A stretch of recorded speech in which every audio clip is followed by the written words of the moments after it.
Para empezar, es importante determinar qué es la bioética y cuál es su relevancia en la práctica médica. La bioética es la disciplina que nos permite reflexionar sobre las decisiones que se toman en el ámbito de la salud, buscando que éstas sean éticamente correctas. Sin embargo, desde el enfoque del personalismo, que es precisamente el que tomará este trabajo, Helios Grecha plantea que la bioética no solo se trata sobre tomar buenas decisiones, sino sobre poner en el centro a la persona y a su dignidad. Esto implica que el paciente no solamente puede verse como un caso clínico interesante o como un diagnóstico, sino como una persona con valor propio, que debe ser respetada en todo momento.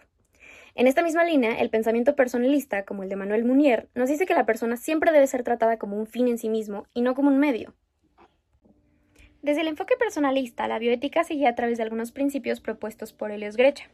Entre ellos se encuentran el principio de defensa de la vida física, que reconoce el valor y la dignidad de toda persona, el principio de libertad y responsabilidad, que implica actuar de manera consciente y ética frente a las decisiones que se toman, el principio de totalidad o principio terapéutico, que busca el bien integral del paciente, y el principio de sociabilidad y subsidiariedad, relacionado con el deber de actuar buscando el bien común y el respeto hacia los demás.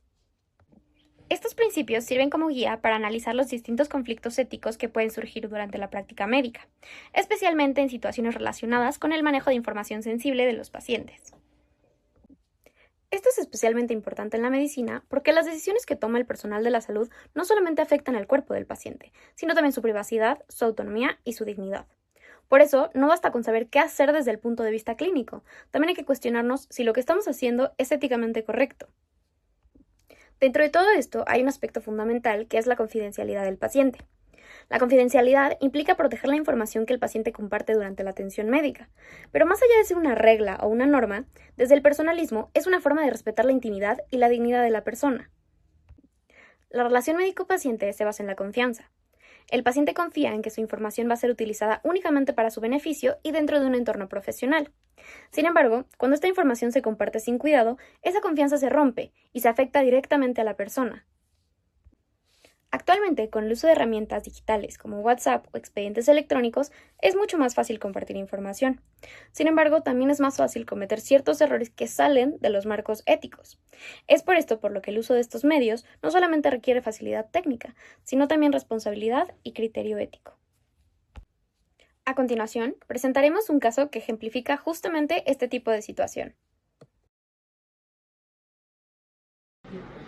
Su nombre completo. Sí, Andrea Carrasco.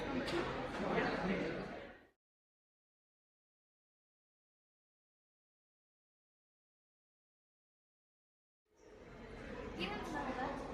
No. Perfecto. Entonces, eso sería todo. Nos vemos en 3 minutos. Muchas gracias. Gracias, bebé. Hasta luego.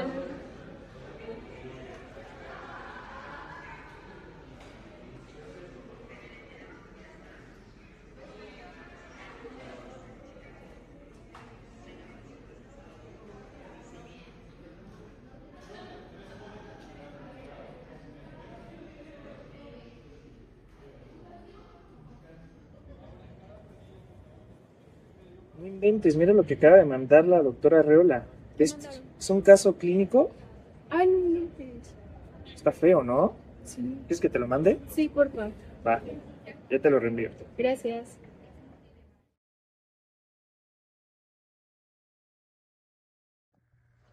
Ahora vamos a hacer el análisis bioético del caso que vimos. Primero vamos a hablar sobre el principio de defensa de la vida física. Este no solamente se trata de proteger la vida en términos biológicos, sino también proteger a la persona en sus 3 dimensiones, que es la psicológica, la social y la física. En este caso no hay un daño directo a la paciente, pero sí hay un riesgo hacia su persona, hacia su integridad. Al momento en que se compartió información sensible, sin su consentimiento, esto puede afectar su privacidad, la forma o la imagen en que otras personas la perciben y pues también su tranquilidad. Entonces no se está lastimando a la persona físicamente, pero sí se está dañando su integridad. El segundo principio es el de la libertad y responsabilidad.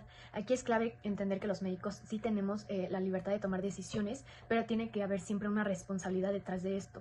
En este caso, la residente fue irresponsable al tomarle la foto a la información de la paciente y aparte mandarlo a un grupo en donde las personas involucradas son externas al equipo tratante de la paciente. Además, no solamente es responsabilidad de la persona que toma la foto y la manda, sino también de los otros médicos residentes que deciden seguir compartiendo y generando esta cadena de información.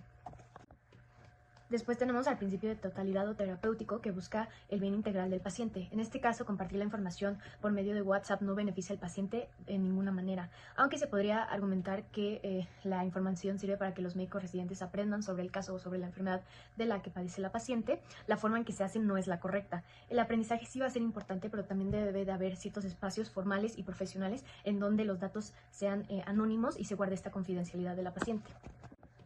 Y por último tenemos el principio de sociabilidad o subsidiariedad, que este principio reconoce que la medicina es un trabajo en equipo y que compartir información puede llegar a ser válido siempre y cuando ayude al cuidado del paciente. Pero en este caso no ocurre porque la información se comparte en un grupo informal y se trata pues con un lenguaje poco profesional y la información se sigue difundiendo externo al equipo tratante. El médico pues debe actuar en un sistema en el que se protegen los datos de los pacientes, pero pues en este caso ocurre lo contrario. Ahora vamos a hablar del mal menor o bien posible. El bien posible hubiera sido discutir este caso de manera profesional en un entorno formal, sin datos identificables y solo con las personas necesarias, es decir, con las personas del equipo. El mal menor habría sido no compartir información sensible por WhatsApp. Entonces, en sí el error no es querer aprender, sino la forma en cómo se hizo y no hubo esa sensibilidad que salvaguardara a la paciente. Y por último, la acción de doble efecto. Esta acción tiene que ser buena o neutral y el efecto negativo no tiene que afectar a la paciente. Y aquí no se cumple esto porque compartir información sin consentimiento ya es una acción incorrecta desde un principio y el daño a la privacidad pues agrega, ¿no? Y tampoco hay beneficio académico que justifique infringir la privacidad de la paciente. Entonces, esta acción no se puede justificar.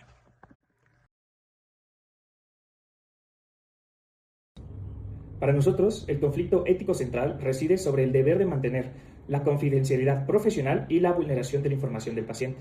Al compartir datos sensibles, como en este caso WhatsApp, sin un consentimiento previo, el médico convierte al paciente de individuo a un objeto de intercambio, dañando su dignidad ontológica y rompiendo el principio de confidencialidad en la relación médico-paciente.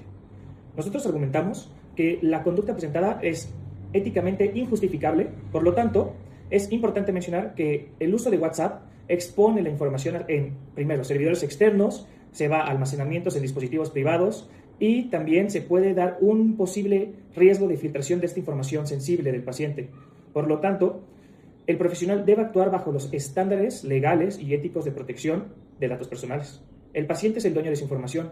Al omitir el consentimiento informado, el médico ejerce un paternalismo injustificado, decidiendo sobre la privacidad del paciente sin su permiso. Nosotros consideramos que la forma correcta de actuar sería que la gestión de esta información debe iniciar, primero que nada, con un consentimiento informado, donde el paciente es informado y autorizado previamente la necesidad de compartir sus datos personales. Se debe eliminar cualquier identificador o filial con respecto al paciente, como lo pueden ser nombres, rostros, fecha, número de expediente, etc. De modo que la información compartida no se pueda vincular al paciente. Solo se debe compartir la información pertinente y exacta para la resolución del caso.